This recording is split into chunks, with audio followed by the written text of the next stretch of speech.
The Apollo University, University of Leicester, 35 lakhs fees for 3-year BTech CSE UK.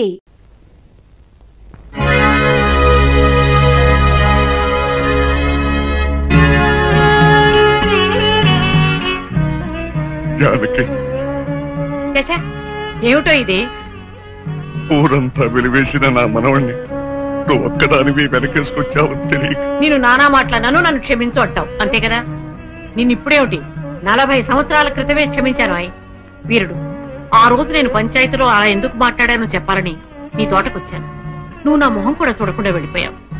సరేలే, ఇప్పుడు అవని ఎందుకని పెద్దిరాజుతో చెప్పి ముందు ఆ పెళ్లి ఆపాలి. అదే ముహూర్తానికి శ్రీను సౌందర్యాల పెళ్లి జరిపించాలి. పెద్దిరాజు ఆ పెళ్లాపడానికి ఒప్పుకుంటాడంటావా? పెద్దిరాజు చాలా పెద్ద మనసు కలవాడు. మనం వెళ్లి శ్రీను సౌందర్యాల ప్రేమ గురించి చెప్తే తప్పకుండా ఒప్పుకుంటాడు. పద వెళ్దాం, పద. అవునమ్మా, నాది పెద్ద మనసే, నేను కాదన్ను. నేను అతి మంచోండి, అది కాదన్ను. అట్టా అని చెప్పి నా కొడుకు పెళ్లి పేట్ల మీదే ఆపు చేసేంత పెద్ద మనసు నాకు లేదమ్మా. ఇంకా పెద్ద మనిషి అనిపించుకోవడం కోసం నా కొడుకు బతుకు బజారు పాలు చేసేంత చిన్న మనిషిని కూడా కాదు. ఇంకా మీరు వెళ్ళండి. అది కాదు పెద్దిరాజు, నా మనవరాలు వీరయ్యదుల మనవుడు ప్రేమించుకున్నారు. మరి ఆయన మనవాడిని ప్రేమించిన పిల్ల అయితే నా కొడుకుని పెళ్లి చేసుకోవడానికి అట్ట ఒప్పుకుందండి. అందరితో పాటు నా మనవరాలు కూడా శ్రీను అపార్థం చేసుకుంది. తన ప్రేమ విఫలమైందన్న ఉక్రోషంతోనే మీ అబ్బాయితో పెళ్లి కొప్పుకుంది. శ్రీను నిరపరాధిని నిరూపించడం కోసమే నేను కూడా ఇంతవరకు ఆగవలసి వచ్చింది. అంటే మీ పిల్లల ప్రేమ కోసం నా బతుకుని భాగంగా పెడతారన్నమాట. ఏమా, పిల్లని అడిగాం, మీరు సరేనన్నారు, శుభలాకి అత్యించాం. ఇప్పుడు వాళ్ళందరూ పెళ్లికి వచ్చారు. ఇప్పుడు పెళ్లి ఆపు చేయమంటే నా పరువు ఏమవుద్దో ఒక్కసారి ఆలోచించవా? నిజమే పెద్దరాజు, ఆ మాట నిజమే. కానీ ఈ పెళ్లి జరగకపోతే ఆ పసిపిల్లలిద్దరూ బతకరు.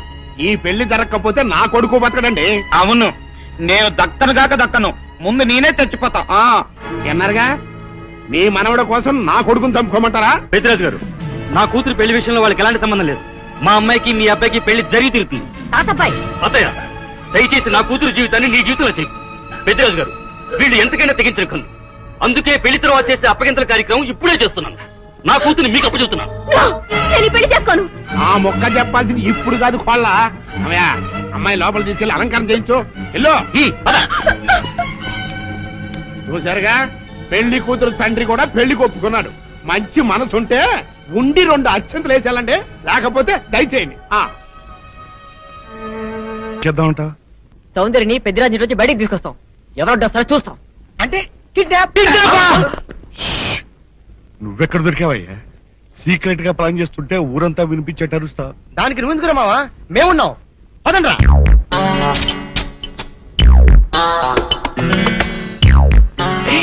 నువ్వు రావద్దు, నువ్వు ఇక్కడే ఉండు. రండి.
అన్ని విషయాలు తర్వాత మాట్లాడుకుందాం.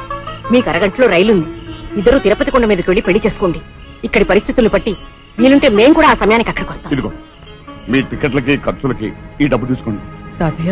మీరు తొందరగా వెళ్ళాలి. సౌందర్య తప్పించుకుందన్న విషయం పెద్దిరాజుకు తెలిసే లోపలే మీరు ఈ ఊరు వదిలి వెళ్ళిపోవాలి. ఏం పర్వాలేదు, ధైర్యంగా ఉండండి. బయలుదేరు. పదండి. వెళ్ళండి.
ఏమిటి నువ్వు చేసిన పని?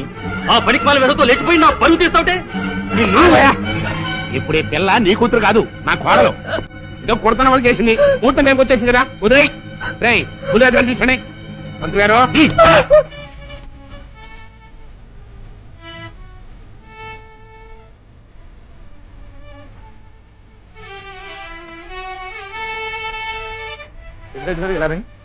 గురురాజు గారు కనపట్లేదు.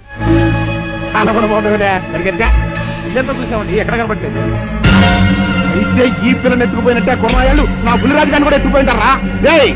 ఆ ఏరై దొరగాన్ని, జానికమ్మని, సీను గాన్ని, ఆ కొన్నాయాలని ఇల్లు ఎత్తి ఎక్కడ కనపడితే అక్కడ కట్టుబడేసుకోండి. వెళ్ళండి, చెప్పండి నా కొడుకుని ఎక్కడ దాచారో చెప్పండి, లేకపోతే మిమ్మల్ని అందరినీ చంపి పారేస్తా. పెద్దరాజు పిచ్చి పిచ్చిగా వాక్కు.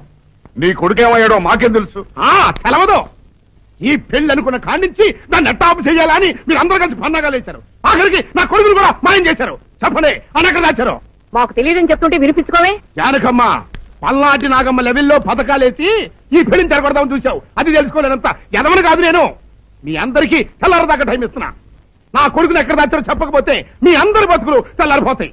నిజంగా బుల్రాజు అయ్యాడో మాకు తెలియదండి. నేను ఇంకేమీ దలుచుకోలేదు. మీకు ఇచ్చిన గడువు లోపల మీరు నిజం చెప్పాలి, అదే నేను వినాలి, అంతే.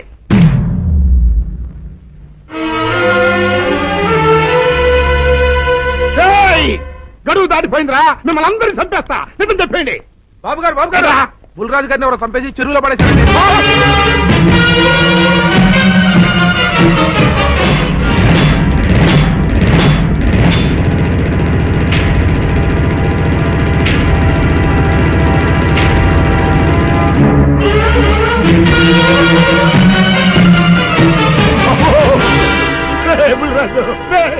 ధర్మానికి మారుపేరైన మీ కన్న కొడుకు మీద ఎవరు పగ పెంచుకున్నారో గాని మొహం నామరూపాలు లేకుండా చెక్కేశారు బాబా.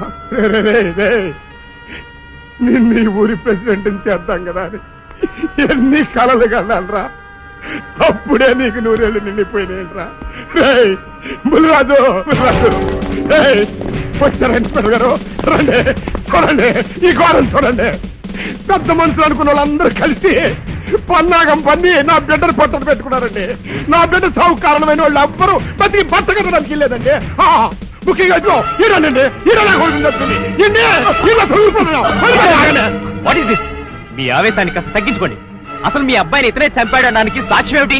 ఆశ్చర్యం ఏంటండి, ఈడో పిల్లని ప్రేమించాడంట, ఆ పిల్లనే మా అబ్బాయి పెళ్లి చేసుకోపోతుంటాను. వీళ్ళందరూ కలిసి ఆ పెళ్లిని ఆపుదాం చూశారండి. అది కుదరదు పోయేటప్పటికి ఈ ఘోరం తల పెట్టారండి. ఓకే ఓకే, మీరు ఆవేశపడకండి. ఆ విషయాలను చూసుకోవడానికి మేమున్నాం. Mister, your under arrest. Constables, అది తీసుకురండి. ఆగండి, ఈ హత్య చేసింది సీను కాదు. అతను కాదా? మరెవరు? నేను. జానకి, అవును వీరుడు, బుల్లిరాజుని నేనే చంపాను. నువ్వు చంపావా? నేను నమ్మను. అవును, నా మనవరాలికి సీనుకి పెళ్లి చేయాలంటే వీళ్ళెవరూ ఒప్పుకోలేదు.